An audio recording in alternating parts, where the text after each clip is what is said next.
Today we will talk about a relatively new anti-diabetes medicine called Ozempic.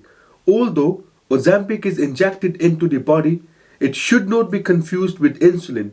It belongs to a class of drugs called GLP-1 receptor agonist. Most importantly, I will tell you few things about Ozempic that your doctor or nurse probably did not explain it to you, perhaps because of lack of time. While on Ozempic, if you have a severe pain in your stomach area that does not go away, you may or may not be vomiting with this pain, and sometimes pain may travel from stomach to the back. Call your doctor straight away because you may be suffering from side effect of Ozempic called pancreatitis. It is a really serious side effect and that needs medical attention pretty quickly.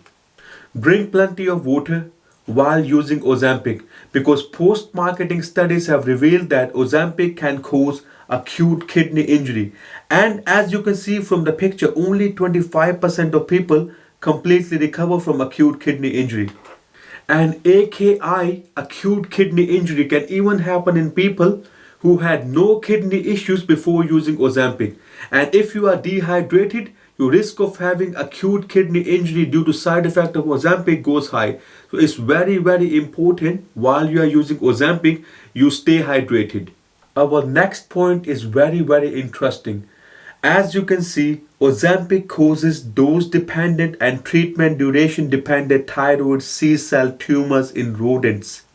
It means higher the dose and longer the duration of treatment with Ozempic, risk of having thyroid cancer goes high. They haven't found this side effect of causing thyroid cancer in humans yet, but we must remember, Ozempic is a very new medication.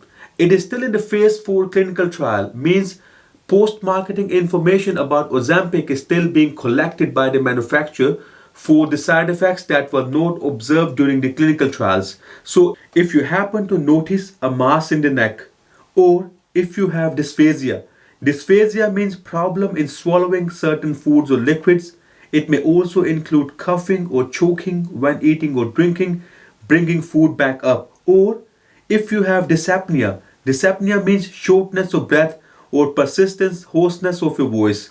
Your voice starts to become raspy or strained, or there's a change in the pitch or loudness of your voice.